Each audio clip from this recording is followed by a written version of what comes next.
अशा या कार्यक्रमाचे अध्यक्ष जिल्ह्याचे नेते श्री आमच्याचे ज्यांना कालच्या लोकसभेच्या निवडणुकीमध्ये मोठ्या मतांनी आपण विजय केला ते खासदार भास्करराव बर्वे,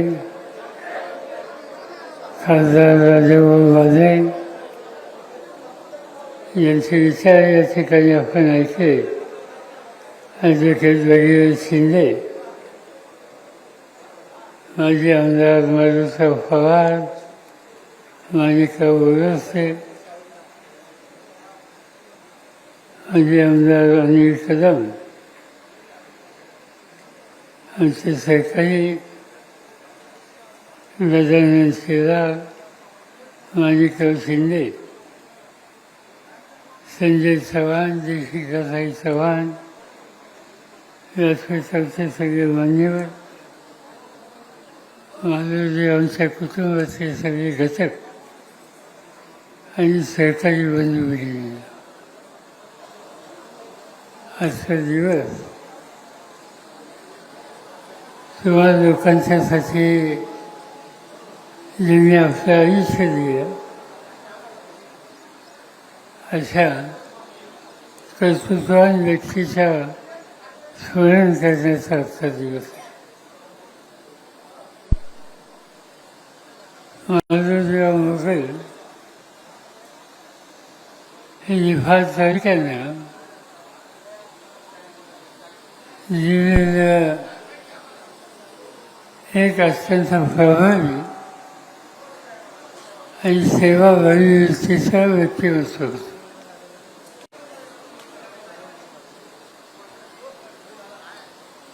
महाराष्ट्राच्या विधानसभेमध्ये त्यांच्यावर काम करण्याची संधी मला मिळाली आणि त्या काळामध्ये एखादा सहकारी संकटाच्या काळामध्ये कसा वागतो, कशी साथ देतो, याचं आदर्श उदाहरण हे माधवरावांनी एवढ्या आयुष्यात केलं. मला आठवतंय की महाराष्ट्राच्या विधानसभेमध्ये मी आणि आमच्या सहकार्यांनी व्यक्त घातलं. आधी सत्ता हातात होती, ती सत्ता गेली आणि सत्ता गेल्याच्या नंतर नेतृत्वाची एक फळी उभी करणं ही एक महत्त्वाची जबाबदारी आम्हा लोकांच्यावर होती. त्या काळामध्ये महाराष्ट्राच्या अनेक जिल्ह्यामध्ये सत्तेवर असणारे अनेक सरकारी होते, परंतु सत्तेमध्ये बदल झाला, राज्याचं नेतृत्व दुसऱ्यांच्या हातात गेलं. एकेकाळी मुख्यमंत्री पदाची जबाबदारी माझ्यावर होती, ते फळ माझ्या हातून गेलं आणि विरोधी पक्षाच्या नेतृत्वाची जबाबदारी ही माझ्या खांद्यावर येत होती. निवडणुकीमध्ये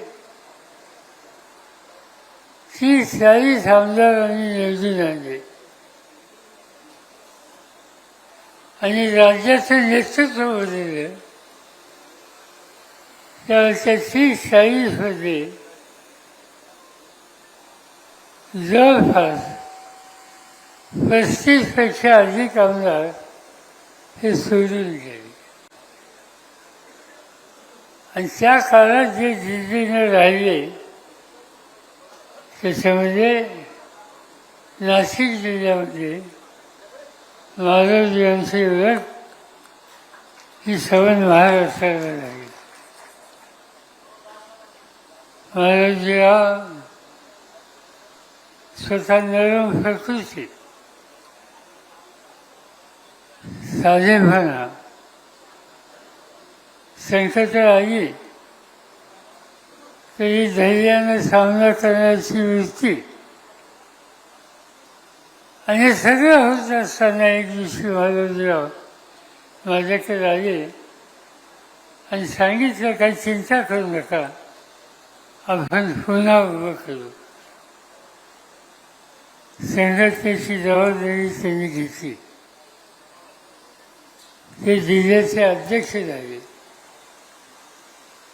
आणि आम्ही दोघांनी जिल्ह्याच्या तालुक्यामध्ये जाऊन लोकांशी सुसंवाद साधला.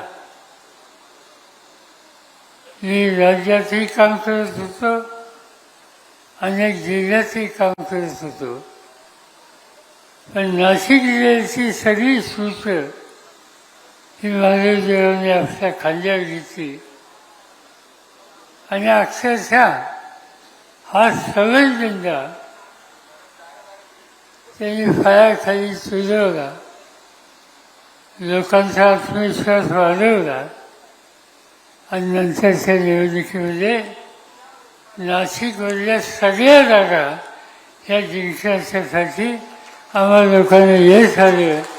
त्याच्यामध्ये फार मोठा वाटा हा माधवजीरावांचा होता. माधवजीराव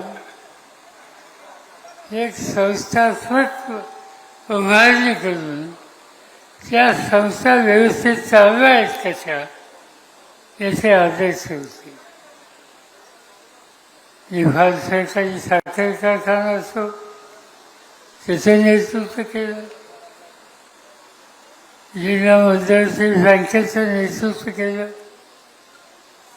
जी एक अत्यंत महत्त्वाची शैक्षणिक संस्था या जिल्ह्यामध्ये उभी राहिली आणि हजारो विद्यार्थ्यांना ज्ञानदान देण्याचं काम जे केलं त्या मराठा शिक्षण संस्थेचं अनेक वर्ष नेतृत्व महाराजांनी केलं.